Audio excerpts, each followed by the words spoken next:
Bom, boa noite a todos.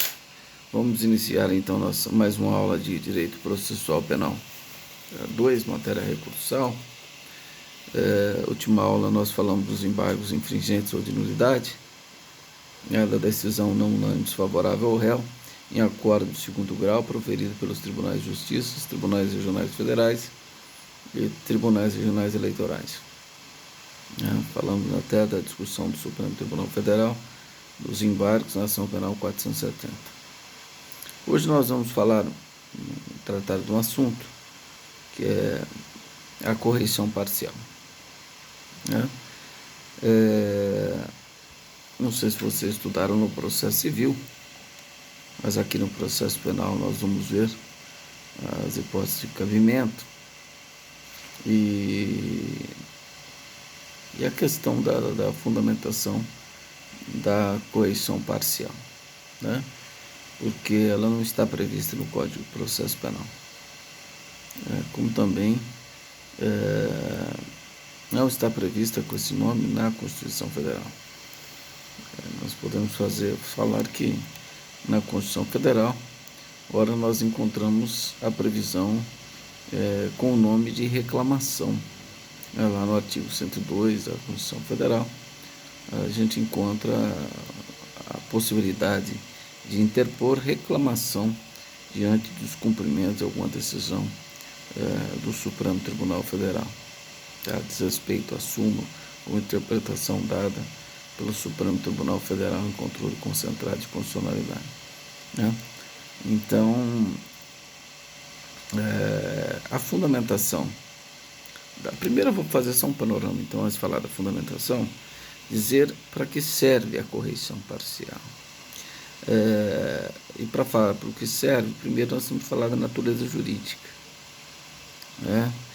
Ela tem uma característica de ser absolutamente subsidiária. Só cabe correição parcial quando não couber um recurso próprio para impugnar aquela decisão. Então, ela tem caráter residual, caráter de ser subsidiária. Então, essa é uma das características da correição parcial. Já a natureza jurídica, o que se discute na doutrina é se a correição parcial ela é um recurso ou ela não é um recurso. Será que é um meio administrativo, disciplinar, de aplicar uma sanção ao juiz que no exercício da jurisdição cometeu um erro improcedendo? Então, o juiz errou na aplicação, por exemplo, do devido processo legal, do procedimento que a lei determina. Então, não há que se falar em erro injudicando, porque o erro injudicando, nós temos um recurso próprio para impugnar a decisão. Por exemplo, um fato atípico, indício de autoria e materialidade, o juiz rejeita a denúncia. Não cabe correição parcial, porque está se tratando de um erro injudicando. Está relacionado ao exercício jurisdicional, mas uma decisão de natureza o quê? De natureza jurisdicional, mas que trata de mérito da questão. Não é verdade? Então, isso é erro injudicando.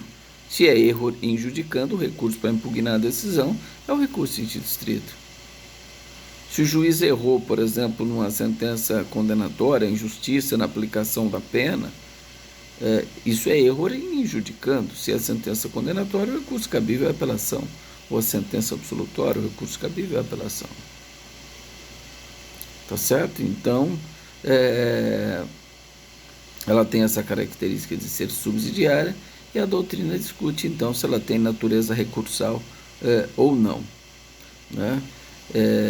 Se é só uma sanção administrativa que é imposta ao juiz, visando uma punição disciplinar. A doutrina diverge nesse sentido. Existe um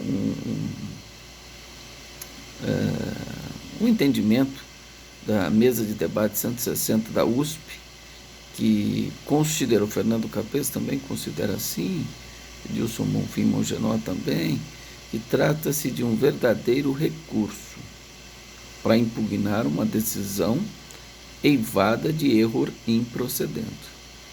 A mesa de debate 160 da USP é referenciada pela doutrina como nessa discussão foi deliberado e sumulado o assunto, dizendo que trata-se de um verdadeiro recurso.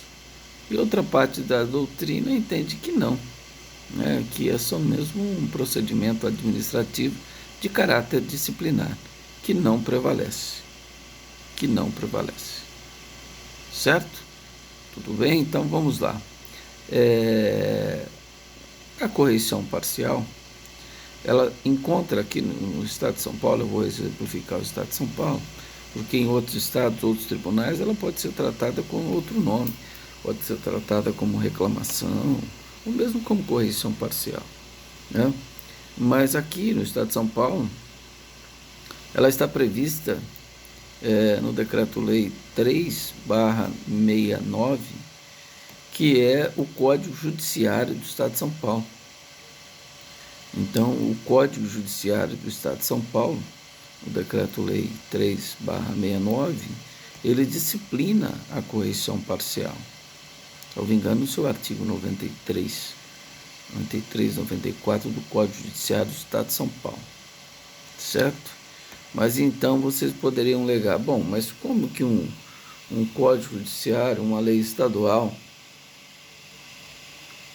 ela poderia tratar de matéria processual?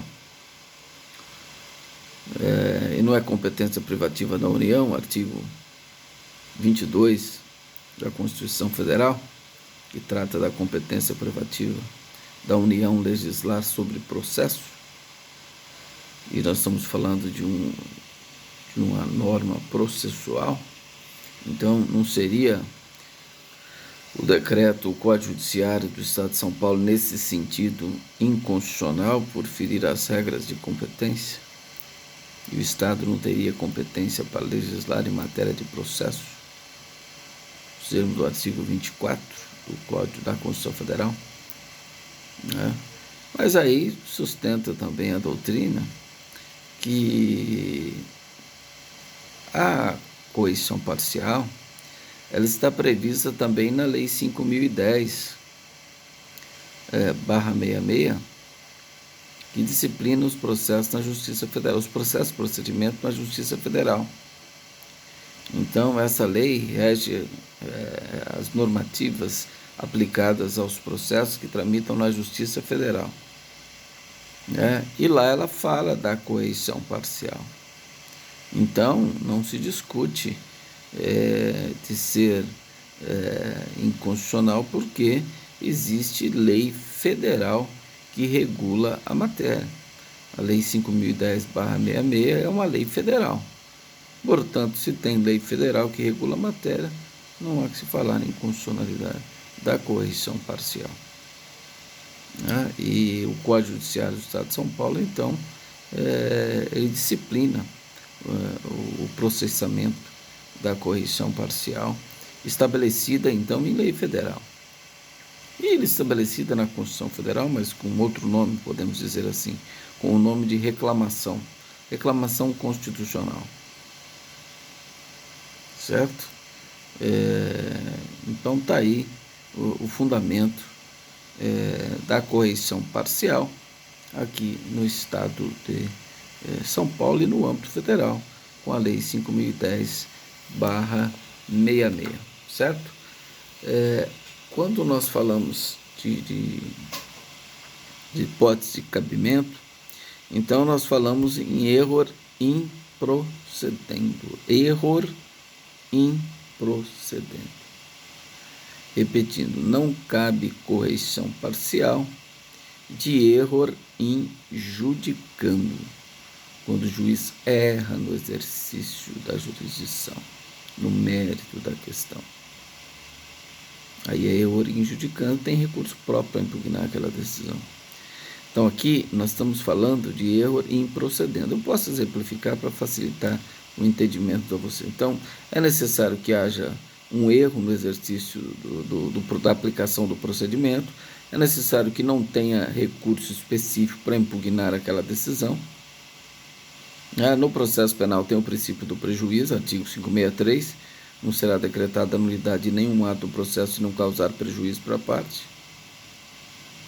Então tem que ser observado sempre o artigo 563, a não ser as nulidades absolutas, que não se convalidam e podem ser arguidas em qualquer grau de jurisdição.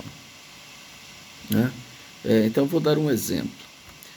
Lembram quando estudávamos inquérito policial no direito processual pena 1? Vamos imaginar que o inquérito chega para o Ministério Público e o Ministério Público entende que não contém ainda os elementos necessários, pressupostos da denúncia, ou seja, indícios de autoria e materialidade. Aí o que ele faz? Ele requer que seja devolvido os autos de inquérito à polícia para ulteriores diligências,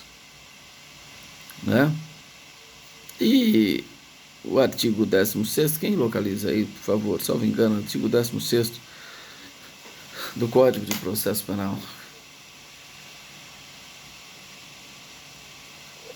Localiza, por gentileza. Diz que o juiz observará e o Ministério Público poderá requerer novas diligências, desde que sejam extremamente úteis e necessárias para a investigação. Localizaram o artigo 16º? Pode ler, por favor.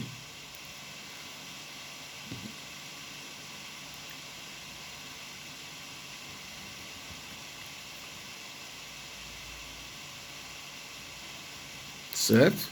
Imprescindíveis, úteis, necessárias. Aí eu pergunto a vocês, então o juiz pode indeferir. Se o juiz entender que aquela diligência não é útil, não é necessária, ele pode indeferir o requerimento do Ministério Público para novas diligências em sede policial? Pode ou não pode? O que vocês acham?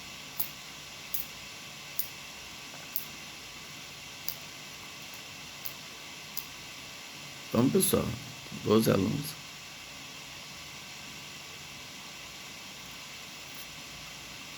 Então, mas salvo-se imprescindíveis. Se o juiz achar que não é imprescindível, não é o juiz que vai devolver os autos de inquérito à polícia? Então, o delegado manda o inquérito para o juiz competente abre vista para o MP. O MP vai e entende que não é caso de arquivamento, não é caso de oferecimento da denúncia, nem de oferecimento de não persecução criminal. Então, ele requer a devolução dos autos à polícia para as diligências. O juiz fala assim, não, mas eu entendo que essas diligências não são imprescindíveis. O juiz poderia indeferir? O que vocês acham? Poderia ou não?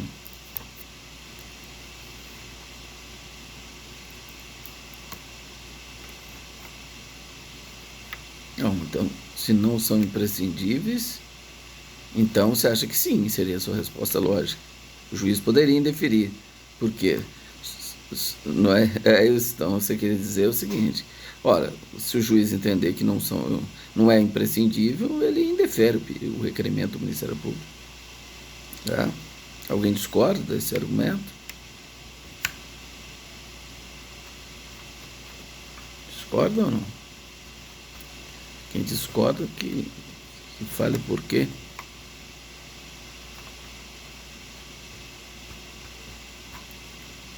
Pois não.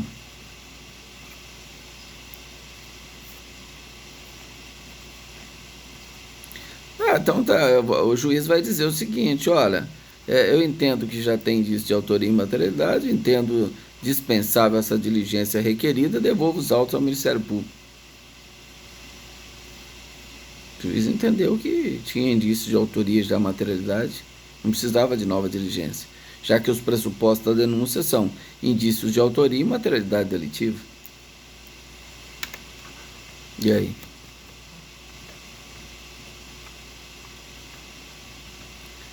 Então, pessoal, tudo que eu estou tentando aí extrair de vocês essas perguntas é justamente para dizer que se o juiz indeferir, ele estaria cometendo um erro improcedendo, sujeito a uma correição parcial. Por quê? Quem é o juiz para dizer se tem indícios de autoria e materialidade? Se o titular da ação penal, nos termos da Constituição Federal, nos termos do artigo 24 do Código de Processo Penal, 129.1 da Constituição Federal, diz que compete ao Ministério Público exercer privativamente a titularidade da ação penal. Quem é o juiz para falar se tem indícios de autoria ou materialidade? O Ministério Público, que é o titular da ação, está dizendo, olha, eu não tenho os elementos, eu preciso de uma investigação. Eu preciso que ouça essas testemunhas aqui para verificar se eu consigo demonstrar os indícios de autoria e a materialidade delitiva. Então, se o juiz pode tudo. Ele pode, mas a fundamentação dele seria absolutamente inidônea nesse caso. O Ministério Público poderia imediatamente propor a correição parcial. Poderia propor a correição parcial. Tranquilamente. Né? Outro exemplo de correição parcial até foi uma decisão proferida em sede de, por exemplo, o juiz, o promotor pede, oferece a não persecução criminal, o réu, o pretenso réu, aliás, entende que vou aceitar essa proposta do Ministério Público, vamos ficar livre desse processo e tal. E o juiz, verificando isso, ele não verificou, por exemplo, que houve uma voluntariedade em relação à aceitação ou não da proposta, e ele deixa de homologar a transação, a não persecução criminal. Então, o artigo 25 do inciso 581 diz que cabe recurso distrito. Mas já vi casos recentes aí do Ministério Público interpondo a correição parcial, porque houve um erro improcedendo. Então, o que o juiz vai verificar para não admitir a homologação é simplesmente se há voluntariedade ou não. Se há voluntariedade, mesmo assim ele não homologa, né, a correição poderia ser utilizada. Já vi casos recentes nesse sentido, mas ao meu ver não caberia, porque existe um inciso novo no artigo 581 do artigo 25, inciso 25 do artigo 581, que diz que cabe recurso em sentido estrito a decisão que não homologar acordo de não persecução criminal no termos do artigo 28A do Código de Processo Penal. Tá? Mas outro exemplo eu poderia dar vários.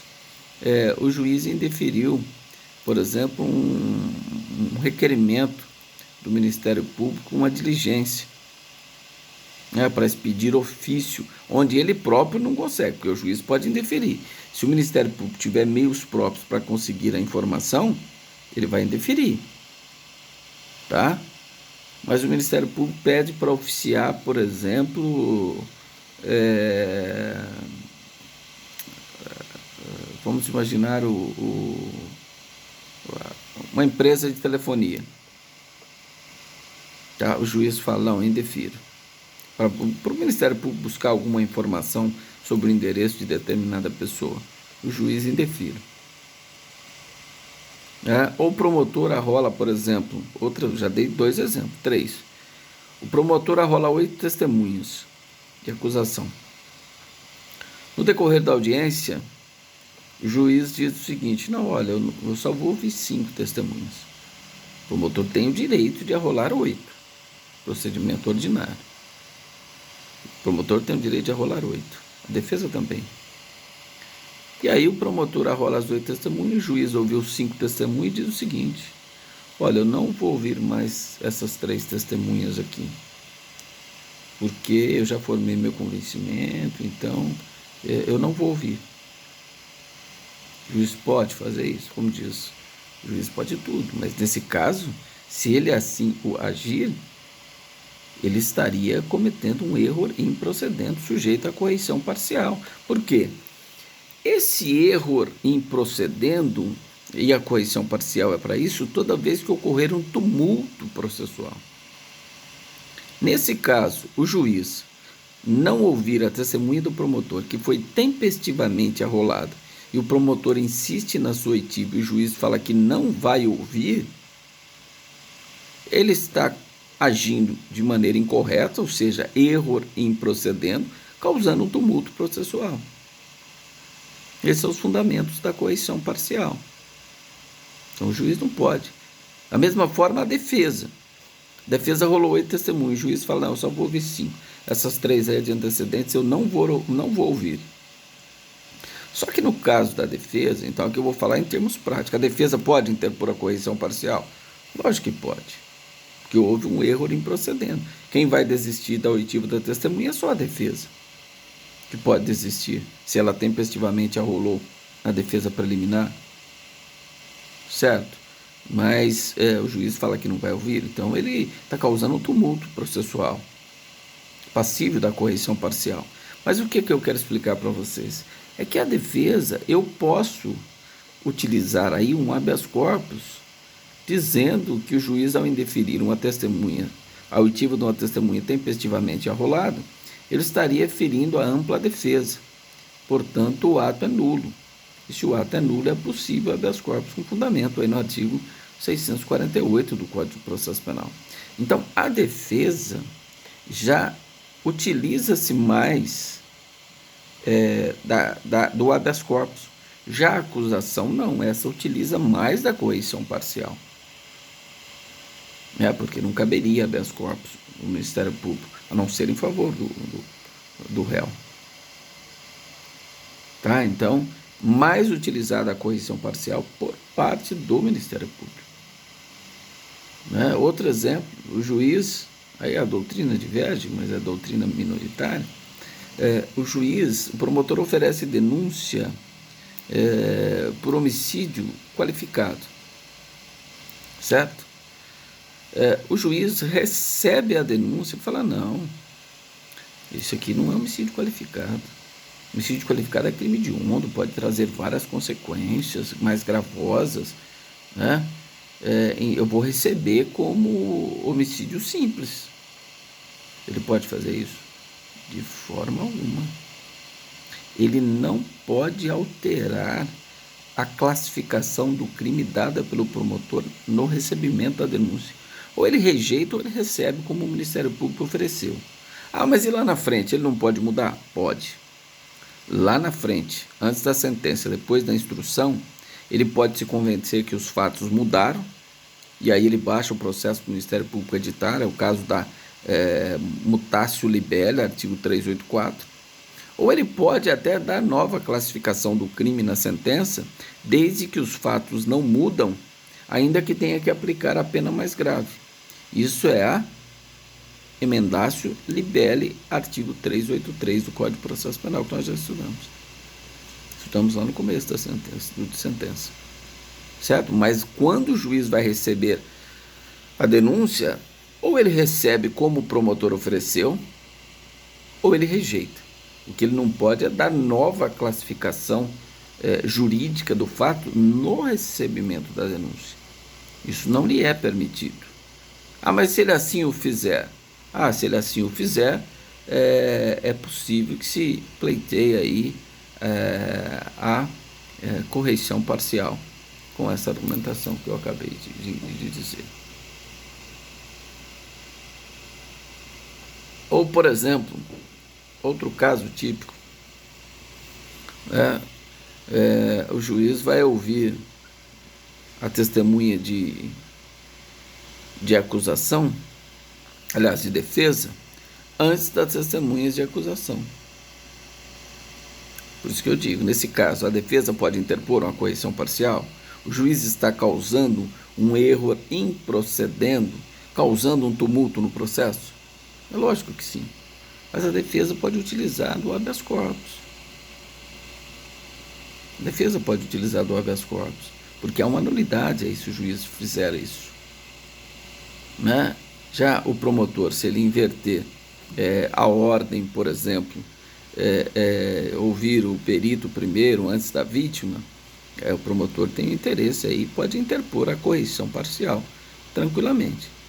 Até mesmo a defesa, né? Aí a legitimidade dos dois tem interesse para propor a correição parcial, porque o juiz está errando na aplicação do procedimento, causando um tumulto processual. Tá? Pois não.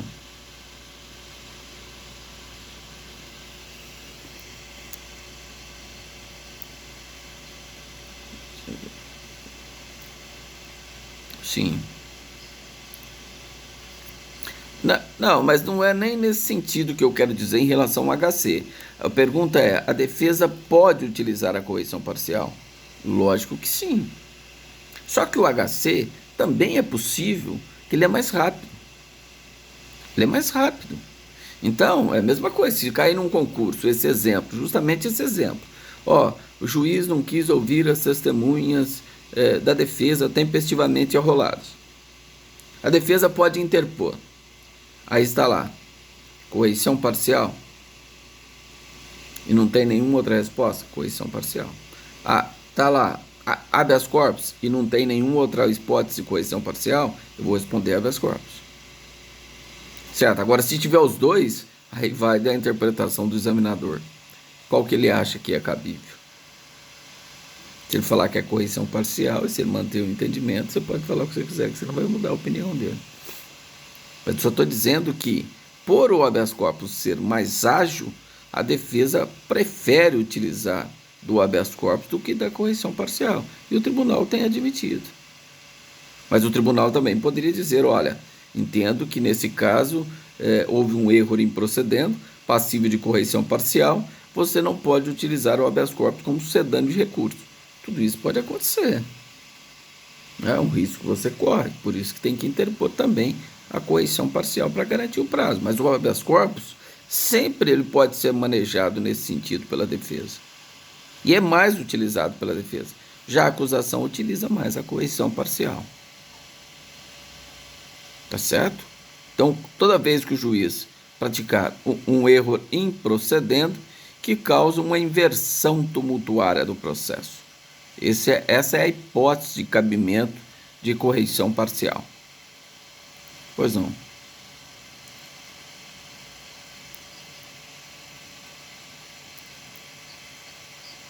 Não, justamente o que eu expliquei. Você talvez não poderia confiar só no habeas corpus.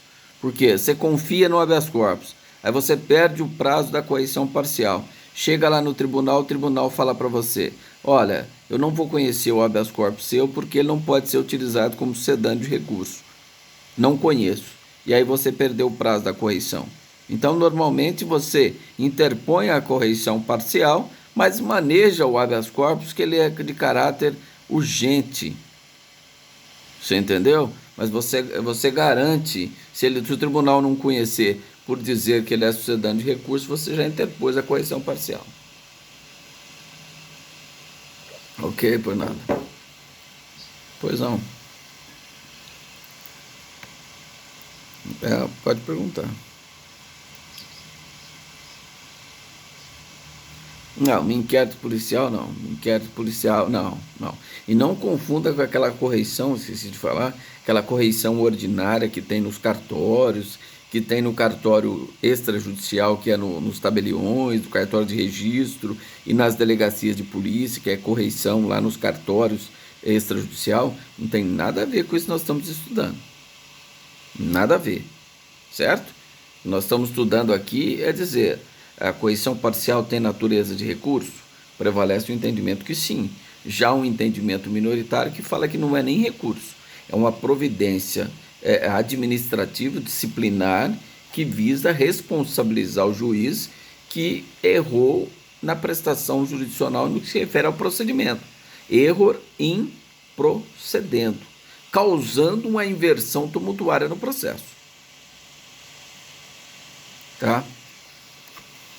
Não, foi até bom a pergunta, que talvez tire a dúvida de muita gente. Não tem nada a ver. Vai ter uma correição no cartório.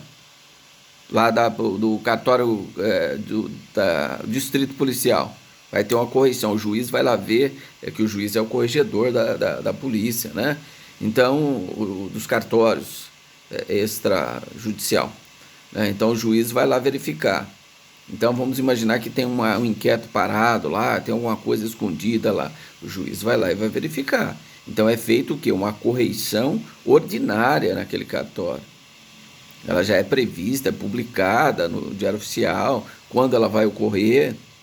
E nos cartórios, nos tabelionatos e nos cartórios de registro também tem essa correição. Tá certo? Mas não tem nada a ver com isso que nós estamos falando. Nós estamos tratando aqui matéria recursal. Tá ok? Mas foi boa a pergunta, pelo menos. Mas pode tirar a dúvida dos colegas aí. Tá certo? Tudo bem, então? Podemos continuar? Então, pois não, boa noite.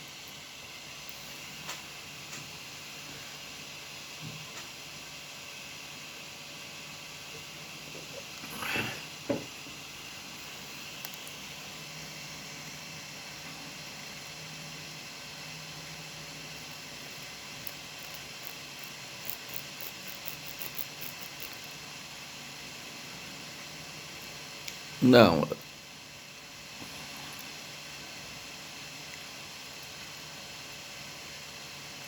Preclusão. A nulidade relativa ela deve ser arguida no momento que ela ocorre. Tá? Então, se você deixar passar e não arguir aquela nulidade, há preclusão, a não ser que a nulidade for absoluta. Se você considerar, por exemplo, que o juiz, por exemplo, ouviu o réu primeiro, para depois ouvir as testemunhas. Eu não aleguei isso, essa nulidade. Não, mas ela é absoluta. Ela fere frontalmente a Constituição Federal, que é a garantia constitucional da ampla defesa, do réu ser ouvido por último. Então, se você não arguiu, ainda assim, o tribunal pode até reconhecer de ofício essa nulidade. Você não tem momento para arguir. Agora, se você entender que a nulidade ela é relativa, você tem que arguir no momento oportuno.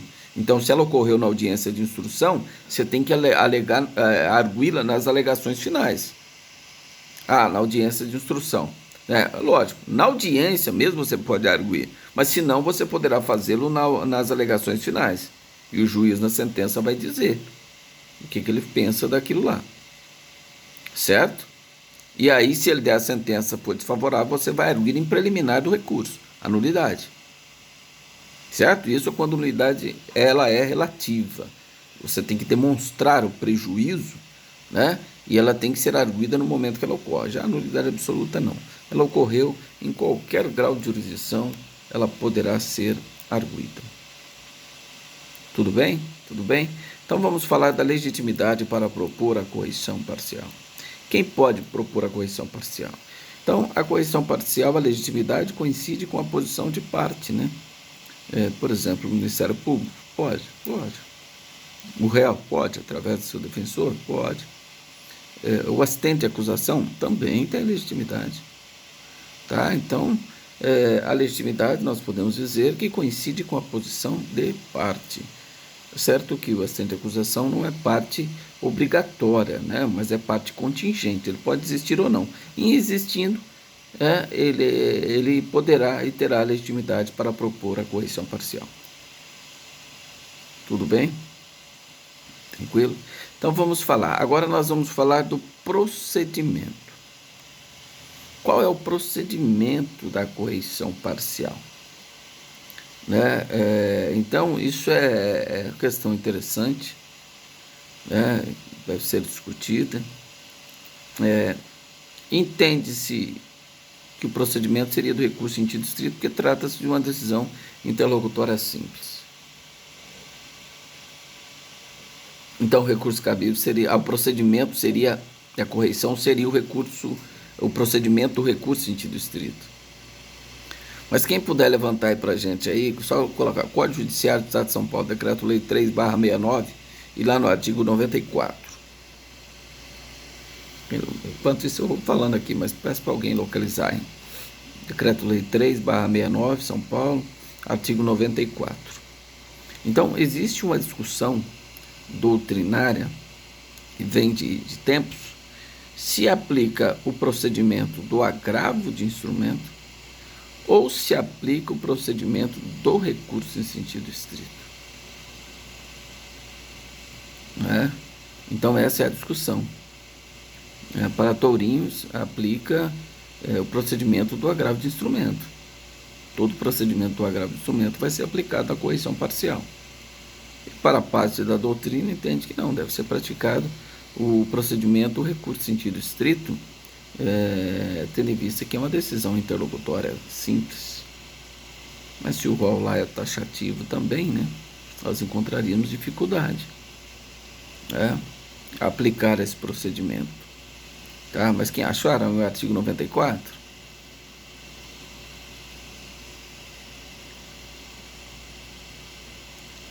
É o Código Judiciário do Estado de São Paulo.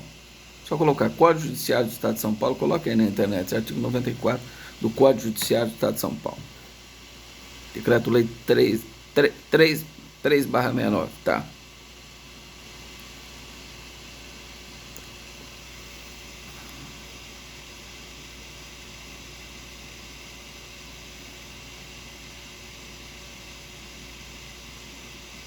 Olha aí, então, esse decreto está em vigência, o decreto 3/69, que é o Código Judiciário do Estado de São Paulo.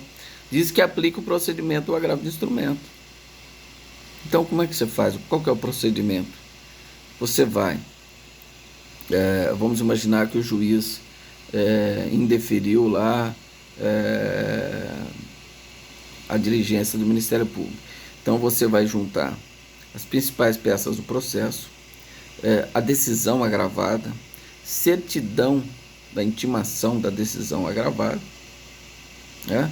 E vai propor essa correção parcial lá no tribunal, porque onde você propõe um agravo de instrumento? É lá no tribunal.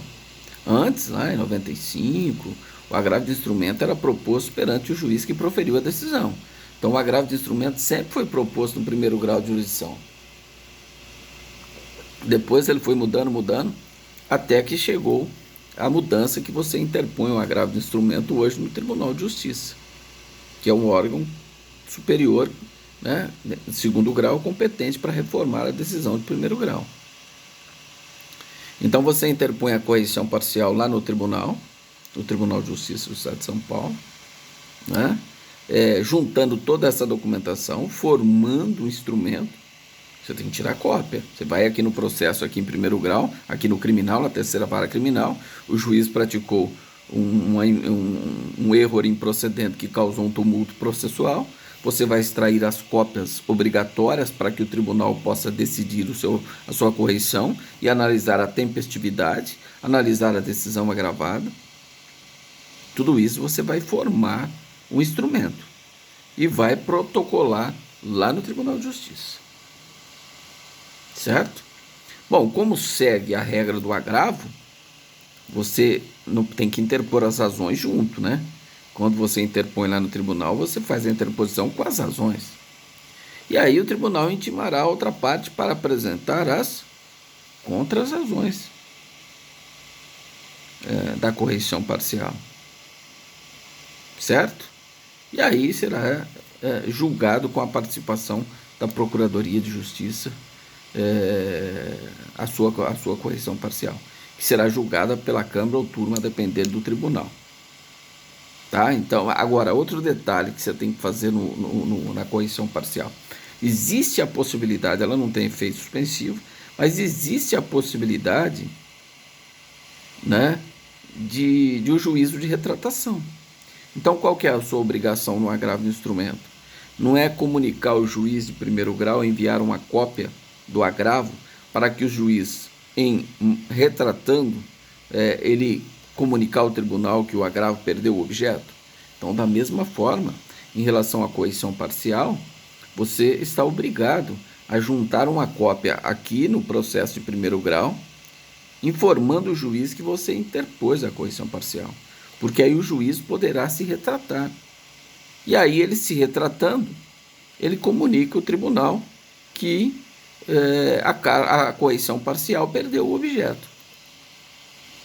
Certo? Então, como é obrigatório lá no agravo do instrumento, aqui na correção parcial também é obrigatório, porque a correção parcial segue todo o rito do agravo do instrumento. Segue todo o rito do agravo do instrumento. E não tem efeito suspensivo. Mas você pode até pedir um efeito suspensivo lá na sua correção parcial, pedindo que suspenda o andamento do processo em primeiro grau, em sede de liminar. Então, o desembargador pode conceder uma liminar em correção parcial e mandar suspender o andamento do processo em primeiro grau, como tem a possibilidade do efeito suspensivo no agravo do instrumento. Por quê? Quando nós falamos em correção parcial, nós pensamos no procedimento do agravo de instrumento, que vocês já estudaram lá no processo civil. Motivo pelo qual deverá ser aplicado aqui na correção parcial. Tá certo? E agora a questão do prazo, né? Era muito discutida essa questão. Então, anteriormente tinha decreto que falava de 5 dias, decreto estadual, né? Depois veio o agravo do instrumento, que é 10 dias, né? E agora, no meu entender, eu não sei se mudou o regimento interno do Tribunal de Justiça de São Paulo, né? Mas como é o procedimento do agravo e o agravo de instrumento, por analogia, nós temos que buscar, de acordo com o artigo 3º do Código de Processo Penal, buscar o Código de Processo Civil onde fala de agravo de instrumento, nós podemos fazer essa interpretação analógica. O artigo 3º do Código de Processo Penal nos autoriza assim agir. Nós temos que buscar o prazo. Qual que é o prazo do agravo de instrumento? O prazo do agravo de instrumento são 15 dias, certo? Novo Código de Processo Civil fez uma igualdade de prazo, exceto embargos, que são 5 dias. Todos os demais recursos no processo civil são 15 dias. Ah, mas então vou aplicar o prazo do processo civil? Sim, no que se refere aos 15 dias. Mas e a contagem? Dias úteis? Código de Processo Civil? Não. O Código de Processo Civil não revogou o artigo 798 do Código de Processo Penal. Então, para nós, tudo que é matéria processual, o agravo de instrumento, você retira ele do processo civil. Mas a contagem do prazo do processo penal são 15 dias corridos, e não 15 dias úteis. É como acontece no recurso especial extraordinário. Eles estão previstos onde? No Código de Processo Civil. São 15 dias úteis. Ah, mas para mim entrar um agravo aqui no processo penal, eu tenho que utilizar o processamento conforme estabelece o Código de Processo Civil? Sim, mas e o prazo? 15 dias. Mas e a contagem? Dias corridos, porque o artigo 798 não foi revogado. Então o artigo 798, parágrafo 1º, diz o seguinte: exclui-se o dia inicial no cômputo do prazo. E conta sábado, domingo, feriado, conta tudo. 15 dias corridos. Se você pegar só o prazo do processo civil, aí seria 15 dias úteis. Tá? Então, o entendimento que prevalece em matéria recursal, ainda que você utilize os argumentos do Código de Processo Civil, no processo penal, o artigo 798 não foi revogado. Conta-se dias corridos. 798, parágrafo 1º do Código de Processo Penal. Certo? Entendido a questão do prazo? Tá? Então, de acordo com a mudança, né? Porque eram 10 dias, o agravo era 10 dias, depois unificou 15 dias. Então, hoje nós temos o agravo com 15 dias. Então, o prazo da correção é 15 dias. Se você entender, de acordo com a doutrina minoritária, que é fora que o Código Judiciário do Estado de São Paulo fala agravo de instrumento. Mas se você entender, não, eu entendo que o processamento deve ser de acordo com o RESE. Aí a correção parcial teria 5 dias, que é o prazo do RESE. 5 dias para interpor, 5 dias corridos. Se você entender que o procedimento aplicável à correção parcial é o mesmo procedimento do recurso em sentido estrito. Aí você interpõe perante o juiz de primeiro grau. Interpõe em 5 dias, razões 2 dias, contra as razões em 2 dias, o juiz se retrata ou não. Se ele não se retratar, manda a correção parcial para ser julgada no Tribunal de Justiça. Se você entender que o procedimento da correção parcial é o RESE. Mas nós fizemos a leitura aí do Código Judiciário do Estado de São Paulo que diz não, que a correição parcial aplica-se o procedimento relacionado ao agravo de instrumento. Certo? Entendida essa questão do procedimento? Então vai ser distribuído por um relator, então a turma julgadora é composta de 3 desembargadores, distribui para um relator, né, e os 2 desembargadores. Um relator e mais 2 desembargadores. Aí ouve-se a Procuradoria Geral de Justiça, né, se for ela o recorrente, o Ministério Público, ouve o Procurador de Justiça primeiro, em sustentação oral, e depois ouve também o autor do recurso, né? Aliás, o recorrente, né? Que é recorrido, aliás, que seria a parte contrária, né? Que seria o próprio réu, né? Quando o Ministério Público é o recorrente. Tá certo? Então esse é o procedimento da correição parcial. Aí se for 2-1 na correição parcial desfavorável ao réu, cabe embargos infringentes? Não. Por que não? Porque não tem previsão legal. Não tem previsão legal. Agora, o relator indeferiu monocraticamente a correição parcial. Então, o relator indeferiu monocraticamente a correição parcial. Qual recurso cabível? O regimento interno diz que cabe recurso interno, agravo interno, ou seja, agravo regimental.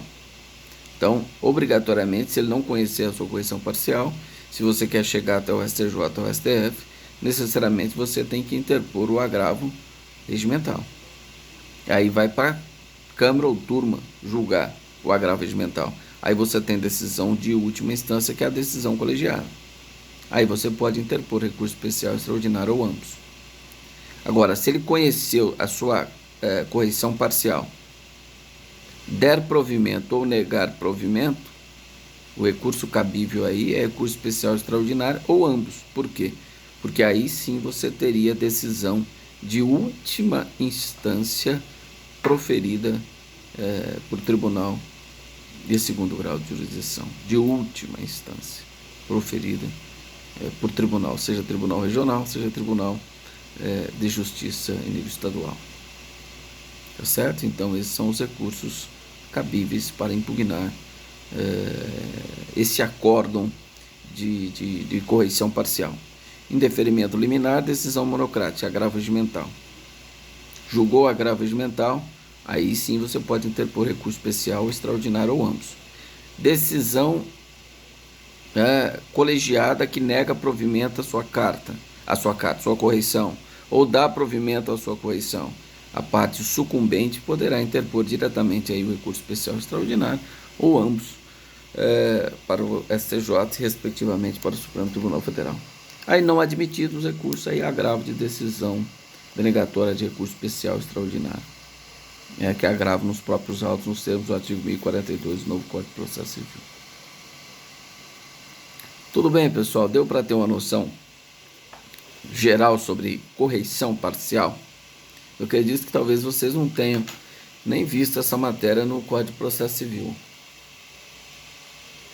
porque também não tinha previsão no Código de Processo Civil. Não sei se vocês estudaram isso na matéria de recurso em processo civil. Certo? Então, guardando, toda vez que houver um erro improcedendo, que causa um tumulto processual, uma inversão de atos processuais, causando um tumulto processual. Nesse caso, cabível, então, a correição parcial.